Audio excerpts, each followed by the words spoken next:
सोचो, एक आइडिया, एक सिंपल सा इन्वेंशन और पूरी दुनिया, पूरी हमेशा के लिए बदल गई।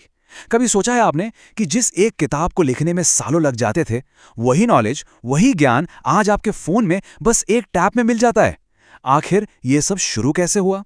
तो आज हम ऐसी ही एक इन्वेंशन की कहानी जानेंगे। एक ऐसी कहानी जिसने इंफॉर्मेशन को आजाद किया और हमारी मॉडर्न दुनिया की नींव रखी। तो चलिए शुरू करते हैं द प्रिंट रेवोल्यूशन का सफर। ऑलराइट, सेक्शन 1, प्रिंट से पहले की दुनिया। तो चलिए सबसे पहले टाइम मशीन में बैठते हैं और चलते हैं उस जमाने में जब प्रिंटिंग प्रेस थी ही नहीं। ये एक ऐसी दुनिया थी दोस्तों, जहां नॉलेज, ज्ञान कुछ गिने चुने लोगों के हाथ में कैद था। मतलब सिर्फ राजा, चर्च के बड़े लीडर्स या जो बहुत अमीर लोग थे ना, बस उन्हीं के पास किताबें हुआ करती थी। और आम आदमी, उन तक नॉलेज की पहुंच ना के बराबर थी। बिल्कुल। तो सवाल यह है कि ये किताबें आखिर बनती कैसे थीं? इन्हें कहते थे मैन्यूस्क्रिप्ट्स। नाम से ही समझो, मनु यानी हाथ और स्क्रिप्ट मतलब लिखावट। सिंपल, हाथ से लिखी हुई किताब। हर एक पेज, हर एक शब्द, सब कुछ हाथ से लिखा जाता था। जरा इमेजिन करो कितनी ज्यादा मेहनत और कितना वक्त लगता होगा। और इसी वजह से ये किताबें ना सिर्फ बेहद महंगी थीं, बल्कि बहुत नाजुक भी। और जब कोई चीज़ इतनी प्रेशियस हो तो उसका फैलना और भी मुश्किल हो जाता है, राइट? अब ये देखो, इससे सारी पिक्चर क्लियर हो जाएगी। Manuscript culture versus print culture. पहले देखते हैं मैन्युस्क्रिप्ट कल्चर को। स्पीड इतनी स्लो कि पूछो मत, कॉस्ट सोने के बराबर लिटरली, और रीच बस कुछ अमीर लोगों तक। अब दूसरी तरफ आओ, प्रिंट कल्चर। स्पीड रॉकेट से भी तेज, कॉस्ट बहुत बहुत सस्ता, और रीच आम जनता तक। देख रहे हो आसमान जमीन का फर्क? बस यही वो रेवोल्यूशन था जो आने ही वाला था।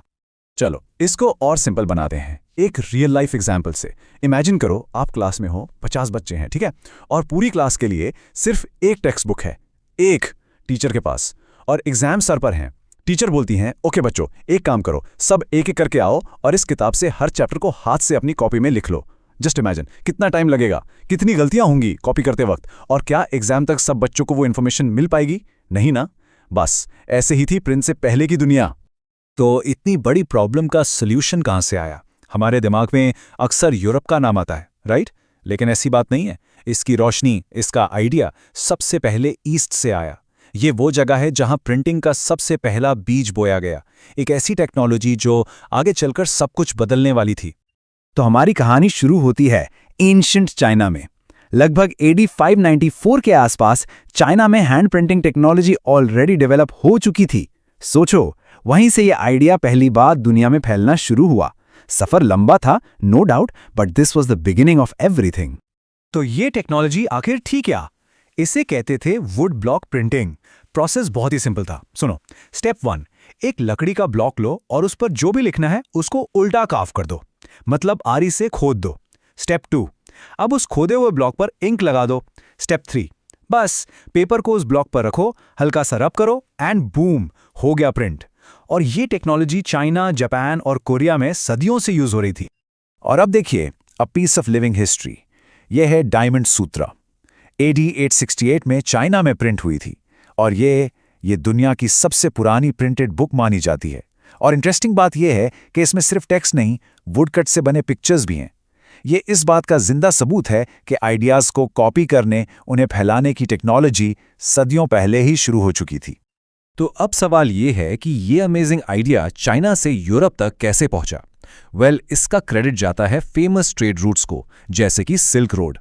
जब मार्को पोलो जैसे एक्सप्लोरर्स और ट्रेडर्स चाइना से वापस अपने घर लौटे, तो वो अपने साथ सिर्फ रेशम और मसाले ही नहीं लाए, बल्कि वुड ब्लॉक प्रिंटिंग का ये अनमोल ज्ञान भी ले आए।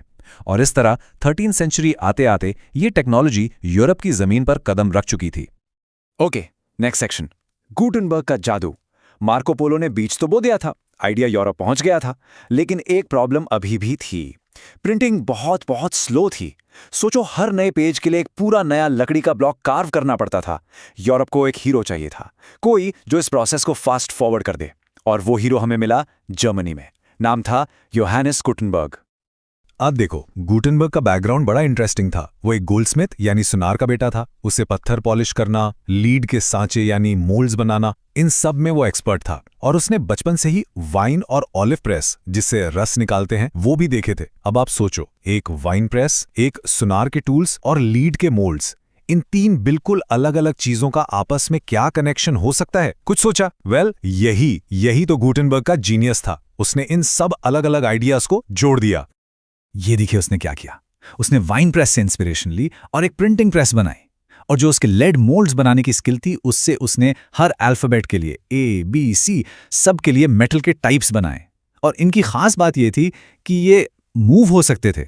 मतलब अब पूरा पेज कार्व करने की कोई जरूरत नहीं थी। बस अल्फाबेट्स को जोड़ो, शब्द बनाओ, लाइन बनाओ, इंक लगाओ, पेपर रखो और हैंडल घुमाओ एंड प्रिंट। यही था वो गेम चेंजर दोस्तों, आने वाली क्रांति का engine, the movable type printing press. और गुटेनबर्ग की इस मैजिकल प्रेस से निकली पहली किताब ये थी, द गुटेनबर्ग बाइबल।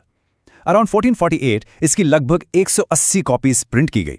अब एक सेकंड के लिए रुको और सोचो, जितने टाइम में पहले हाथ से सिर्फ एक कॉपी बनती थी, उतने ही टाइम में गुटेनबर्ग ने 180 कॉपीज तैयार कर दी।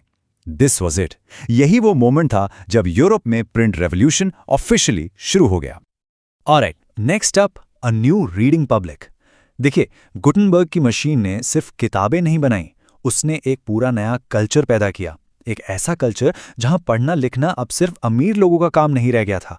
अब आम लोग, आप और मेरे जैसे लोग भी इस दुनिया का हिस्सा बन रहे थे। A whole new reading public was born. आप जरा इस नंबर पर गौर कीजिए, 20 मिलियन। गुटेनबर्ग के प्रेस आने के सिर्फ 50 साल के अंदर, बाय द ईयर 1500, यूरोप में 20 मिलियन किताबें छप चुकी थी। और सुनो, अगले 100 सालों में ये नंबर बढ़कर हो गया 200 मिलियन। इस स्पीड और स्केल को इमेजिन करना भी मुश्किल है। दुनिया ने ऐसी चीज पहले कभी नहीं देखी थी, नेवर। और ये चार्ट सब कुछ बोल देता है। जरा इस छोटी सी नन्ही सी बार को देखिए। ये है मैन्युस्क्रिप्ट एरा, यहां किताबें हजारों में बनती थी। और अब इस विशाल बड़ी सी बार को देखिए, ये है प्रिंट एरा, जहां किताबें लाखों और करोड़ों में छपने लगी। हैंड प्रिंटिंग से मैकेनिकल प्रिंटिंग का ये जंप, यही तो था असली रेवोल्यूशन। इसको समझने का एक और बहुत सिंपल तरीका है। अपने स्मार्टफोन के बारे में सोचो। पहले फोटो खींचने के लिए कितना झंझट था, राइट? बड़े बड़े कैमरा, डार्क रूम, एक्सपर्ट्स, पता नहीं क्या क्या। फिर आया स्मार्टफोन कैमरा, और अब हर कोई फोटो क्लिक करता है, कॉपी करता है और सेकंड्स में पूरी दुनिया में शेयर कर देता है। द प्रिंट रेवोल्यूशन बिल्कुल वही था, बट आइडियाज के लिए। सडनली आइडियाज को कॉपी करना और शेयर करना इंस्टेंट हो गया। नेक्स्ट अप, आइडियाज का नया दौर। अब देखो, जब आइडियाज इतनी तेजी से, इतनी आसानी से फैलेंगे, तो इसका असर तो गहरा होना ही था। प्रिंट ने लोगों को नए तरीके से सोचने का मौका दिया, लेकिन हर नया आइडिया आसानी से एक्सेप्ट नहीं होता। कुछ आइडियाज खतरनाक भी साबित हुए, खासकर उन लोगों के लिए जो उस वक्त पावर में थे। और इसका सबसे बड़ा एग्जाम्पल है मार्टिन लूथर। साल था 1517। वो रोमन कैथोलिक चर्च के कुछ कामों से बिल्कुल खुश नहीं थे, तो उन्होंने क्या किया? अपनी 95 शिकायतों की एक लिस्ट लिखी, जिसे कहते हैं 95 थीसिस, और उसे चर्च के दरवाजे पर थोंक दिया। नॉर्मली क्या होता? शायद ये बात वहीं दब जाती, लेकिन प्रिंटिंग प्रेस ने उनके इन आइडियाज की हजारों कॉपीज सिर्फ कुछ हफ्तों में पूरे जर्मनी में फैला दी, आग की तरह। और लूथर के इन आइडियाज ने एक तूफान खड़ा कर दिया। लोगों ने पहली बार चर्च के अथॉरिटी को इतने बड़े लेवल पे क्वेश्चन करना शुरू किया। नतीजा, आगे चलकर क्रिश्चियनिटी 2 हिस्सों में बंट गई, कैथोलिक्स और प्रोटेस्टेंट्स। इस पूरे मूवमेंट को ही हम कहते हैं द रिफॉर्मेशन। और सच तो ये है कि प्रिंट के बिना ये शायद कभी इतना बड़ा हो ही नहीं पाता। लूथर ने तो खुद कहा था, प्रिंटिंग भगवान का सबसे बड़ा तोहफा है। अब 1 मिनट के लिए रुको और सोचो, पॉज करके सोचना, अगर आप उस वक्त के राजा होते या चर्च के लीडर, सारी पावर आपके हाथ में है, और अचानक एक ऐसी टेक्नोलॉजी आ जाती है जो आपके खिलाफ आइडियाज को आम लोगों तक पहुंचा सकती है, सेकंड्स में। कमेंट्स में बताओ, क्या आप इस नई ताकत से डरते? क्योंकि उस वक्त के रूलर्स ने बिल्कुल यही महसूस किया। उन्हें प्रिंट की इस पावर से सच में डर लगने लगा था। नेक्स्ट सेक्शन, प्रिंट का असली पावर। देखो, प्रिंट का असर सिर्फ रिलीजन तक नहीं रुका। इसने एक ऐसी चेन रिएक्शन शुरू की जिसने पॉलिटिक्स, साइंस और पूरी की पूरी सोसाइटी को बदल कर रख दिया। रेनेसांस से लेकर एनलाइटनमेंट और फ्रेंच रेवोल्यूशन तक हर बड़े बदलाव के पीछे कहीं ना कहीं प्रिंट की ही ताकत थी। आइए देखते हैं कैसे। 18वीं सेंचुरी आते आते लोग प्रिंट को प्रोग्रेस, एनलाइटनमेंट का एक जरिया मानने लगे थे। फ्रांस के एक नॉवेलिस्ट थे लुइस सेबास्टियन मर्सियर। उन्होंने लिखा, प्रिंटिंग प्रेस प्रोग्रेस का सबसे शक्तिशाली इंजन है और पब्लिक ओपिनियन, आम लोगों की राय, वो ताकत है जो जालिम शासन को उखाड़ फेंकेगी। लोगों को ये विश्वास हो गया था कि किताबें दुनिया बदल सकती हैं। और ये टाइमलाइन देखिए, ये पूरा डोमिनो इफेक्ट साफ दिखाती है। सबसे पहले 1440s में आई प्रिंटिंग प्रेस, इसने आग लगाई रेफॉर्मेशन में। फिर आया एनलाइटनमेंट यानी ज्ञान का दौर, जहां वोल्टेयर और रूसो जैसे थिंकर्स के आइडियाज प्रिंट के जरिए ही फैले। और आखिर में इन्हीं आइडियाज ने 1789 में फ्रेंच रेवोल्यूशन की जमीन तैयार की, जहां आम लोगों ने लिबर्टी, इक्वालिटी, फ्रेटर्निटी के नारे के साथ राजाशाही को उखाड़ फेंका। सोचो, एक इन्वेंशन ने हिस्ट्री का रुख ही मोड़ दिया। तो दोस्तों, हमने देखा कि कैसे प्रिंट ने ज्ञान को आज़ाद किया, बड़ी से बड़ी अथॉरिटी को चैलेंज किया और नए रेवोल्यूशंस को जन्म दिया। तो जाते जाते एक आखिरी सवाल आपके लिए। आज हमारे पास इंटरनेट है। क्या आपको लगता है कि इंटरनेट आज हमारी दुनिया को ठीक ठीक वैसा ही बदल रहा है जैसे प्रिंट ने उस जमाने में बदला था? इस पर जरूर सोचना। मिलते हैं अगले एक्सप्लेनर।